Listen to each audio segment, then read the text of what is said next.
एक नाथ जी महाराज गए गंगोत्री, गंगा जल भरा वहां से, कंधे पर पात्र रखा गंगा जल का,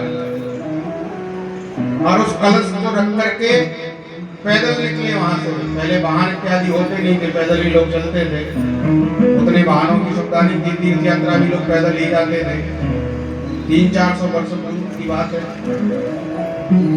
तो पैदल वहां से एक नाथ जी निकले, कहाँ के लिए? बोले रामेश्वरम के लिए। संत है, कोई बात नहीं, पहुंच जाएंगे, और कोई दूसरा काम तो है ही नहीं। तो गंगोत्री से गंगा जल का कलश लेकर के रामेश्वरम भगवान को चढ़ाने के लिए एक नाथ जी महाराज निकले। सारे तीर्थों में भ्रमण करते हुए, घूमते घामते एक नाथ जी महाराज रामेश्वरम पहुंचने वाले हैं। लगभग 12 साल का समय लगा है, क्योंकि बीच में जितने भी तीर्थ है सबका दर्शन करते हुए गए।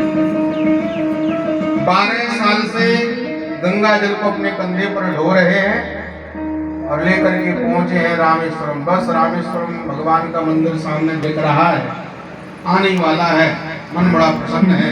रामेश्वरम भगवान को गंगा जल चढ़ाऊंगा, जीवन सफल हो जाएगा। 12 साल से इस गंगा जल के पात्र को लेकर के चल रहे थे। जैसे ही जा रहे थे रास्ते में, तो क्या देखा? मार्ग में रास्ते के पास में एक खेत में एक गधा पड़ा हुआ है, मुख से झाग निकल रहा है और पानी के लिए वो तड़प रहा है। पानी अगर उसको मिल गया तो उसका जीवन बच जाएगा, और पानी नहीं मिला तो वो मर जाएगा। एक नाथ जी ने आसपास देखा, भाई कोई बचा लो, कोई जल पिलाओ। देखा कोई नहीं है, मैं ही अकेला हूँ। आसपास देखा कहीं जल है क्या? देखा कहीं आसपास जल भी नहीं है। क्या करें? अगर इसको तुरंत जल नहीं मिला तो ये मर जाएगा। आसपास जल भी कहीं है नहीं, इसके प्राण कैसे बचाऊं? थोड़ा भी अगर विलंब हुआ तो ये मर जाएगा। याद आया, अरे मैं जल खोज रहा हूँ, जल तो मेरे पास भी है, वो भी गंगा जल है।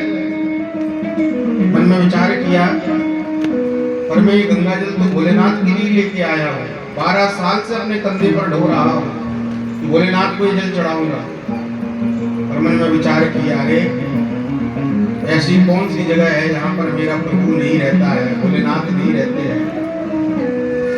ये जीव भी तो उन्हीं के हैं, क्या इनके अंदर वो भोलेनाथ भगवान का निवास नहीं है? मेरे इस जल की आवश्यकता इस समय इस गधे को ज्यादा है। अगर इसको ये जल मिल गया तो इसके प्राण बच जाएंगे। तो 12 साल से जो कंधे पर जल ढो रहे थे, एक नाथ जी महाराज ने उस पात्र को उतारा, उसके मुख को खोला और गधे के मुख में वो पात्र का जल, गंगा जल उड़ेलते हुए शंकर भगवान से निवेदन किया, प्रभु आप तो हर जगह हैं, मेरे गंगा जल को यहीं से स्वीकार कर लीजिए। जैसे ही कहा तो उस गधे से शंकर भगवान प्रकट हो गए और एक नाथ जी भगवान को दर्शन दिया है। बोलो शंकर भगवान की। भोलेनाथ ने हंस करके पूछा, एक नाथ तुमने पहचान लिया? एक नाथ जी ने कहा, महाराज आप किस जगह नहीं हो? जगह तो हो। तो कहने का भाव, उत्तम श्रेणी का भक्त वही है जो कण कण में भगवान का दर्शन कर ले, वही श्रेष्ठ भक्त कहलाता है।